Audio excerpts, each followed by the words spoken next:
అందరికీ సాయిరామ్, అందరికీ good morning, అందరికీ నమస్తే. ఒక ఊర్లో ఒక నలుగురు ఫ్రెండ్స్ ఉంటారు. ఫ్రెండ్స్ అందరూ ఒకే బుద్ధి కలిగి ఉంటారు. అంటే ఒకడు ఒక పని చేస్తే మిగతా ముగ్గురు కూడా అదే పని చేస్తూ ఉంటారు. బాగా సోమరిపోతులు అనమాట. పని చేయాలంటే అస్సలు ఇష్టం ఉండదు. పని చేయకుండా కష్టపడకుండా బాగా జల్సాగా జీవించాలి అని వాళ్ళ కోరిక. అలాగే ఉన్న డబ్బు కాస్త బాగా జల్సాలు చేసి ఒకరిని చూసి ఒకరు మంచిగా ఉన్న డబ్బు మొత్తం అయిపించుకుంటారు. అయిపించుకున్న తర్వాత ఇంకా ఏం చేయాలి, మనం కష్టపడకుండా జీవించాలి అంటే అని అందరూ నలుగురు కలిసి అలా ఆలోచించుకుంటూ అట్లా నడుచుకుంటూ వెళ్తూ ఉంటారు. అట్లా దూరంగా వెళ్ళిన తర్వాత ఒక గుడి దగ్గర ఒక సాధువు కూర్చొని ఉంటాడు. కూర్చున్నప్పుడు ఆ సాధువు దగ్గరికి వెళ్ళి ఏమడుగుతారంటే, గురువు గారు, మాకు కొన్ని కోరికలు ఉన్నాయండి, మాకు అవి తీరే మార్గం చెప్పండి అని అడుగుతారు. అడగంగానే సరే గురువు కదా, ఏం కావాలి, ఏంటి మీ కోరికలు అని అడుగుతారు.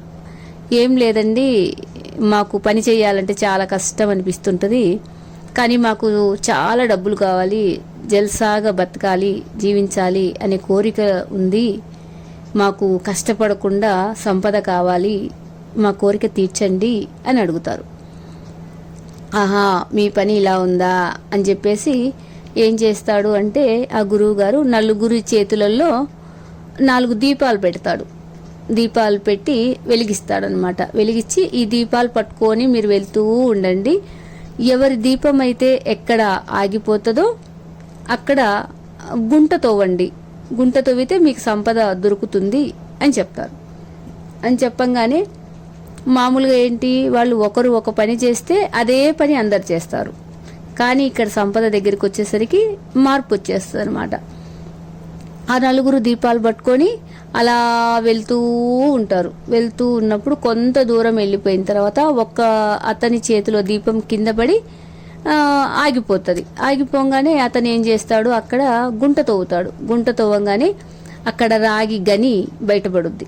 బయటపడంగానే ఇంక అతను అంటాడు, నాకు ఇంకా ఈ సంపద చాలు, నేను ఈ రాగితోనే నేను సర్దుకుంటాను, నేను ఇంకా రాలేను అని చెప్పేసి అది తవ్వుకొని దాంతో తను జీవించాలని నిర్ణయించుకుంటాడు.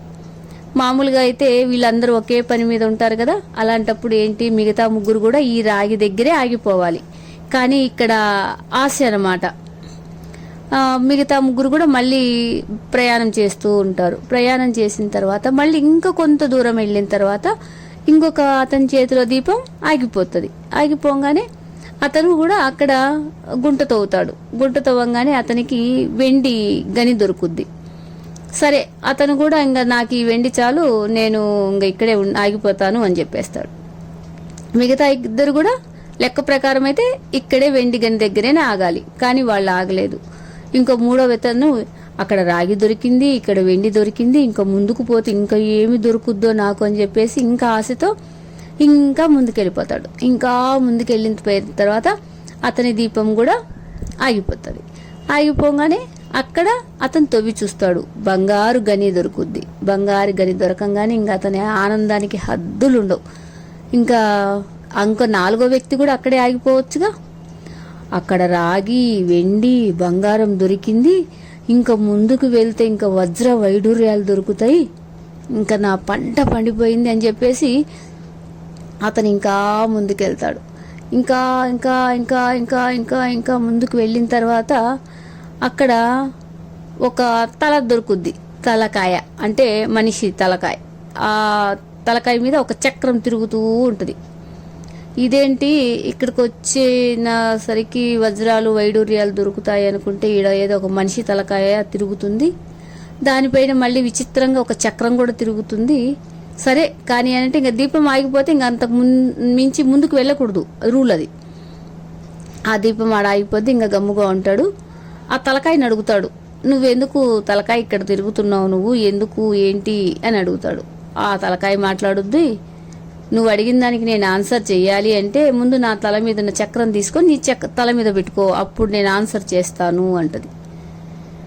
సరే ఏం చెప్తాడో, ఏ వజ్ర వైఢూర్యాల రహస్యాలు చెప్తాడేమో అని ఆశ, దురాశ, అత్యాశ వీటికి లోనై ఆ చక్రం కాస్త తీసుకొని తలపైన పెట్టుకుంటాడు. తలపైన పెట్టుకోగానే ఆ తలకాయ కాస్త మనిషి రూపం వచ్చేస్తుంది. మనిషి రూపం వస్తే ఇదేంటి, ఇది ఎక్కడి విచిత్రం అని అడుగుతాడు. అడిగితే చెప్తాడనమాట ఆ మనిషి, నువ్వు రాగి దగ్గరో, వెండి దగ్గరో, బంగారం దగ్గరో ఆగకుండా నాలాగే అత్యాశకు గురి అయ్యి ఇంత దూరం వచ్చావు.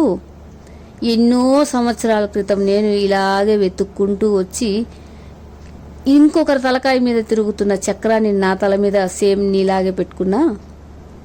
మళ్ళీ నువ్వు కూడా ఈ చక్రాన్ని తీసుకునేవాడు వచ్చేంత వరకు నువ్వు వెయిట్ చేయాల్సిందే. చక్రం తీసి కింద పెడితే తలకాయ ఉండదు, అంటే ఖండించబడుద్ది. చక్రం మహిమ అదనమాట అని చెప్పంగానే ఇంక చక్రం తీయలేడు కదా, తలపైనే చక్రం పెట్టుకొని రివ్వుమని గిరగిరా తిరుగుతూ ఉంటాడు. అతను ముందు ఉన్నటువంటి వ్యక్తి వెళ్ళిపోతాడు. ఈ కథలో నీతి ఏంటి? మామూలుగా దొరికిన దాంతో తృప్తి పడాలి, లేదా ఇంకొంచెం ముందుకు వెళ్ళాలి. ఎక్కడో ఒక దగ్గర తృప్తి అనేది మానవునికి అవసరం. తృప్తి లేకుండా ముందుకు వెళ్తే ఆపదలే ఎదురవుతాయి. దురాశ దుఃఖానికి చేటు. కష్టపడకుండా వచ్చే సంపద ఎప్పుడూ కూడా ఉపయోగపడదు. కష్టపడే ప్రతి రూపాయే మందే. Thank you Sairam.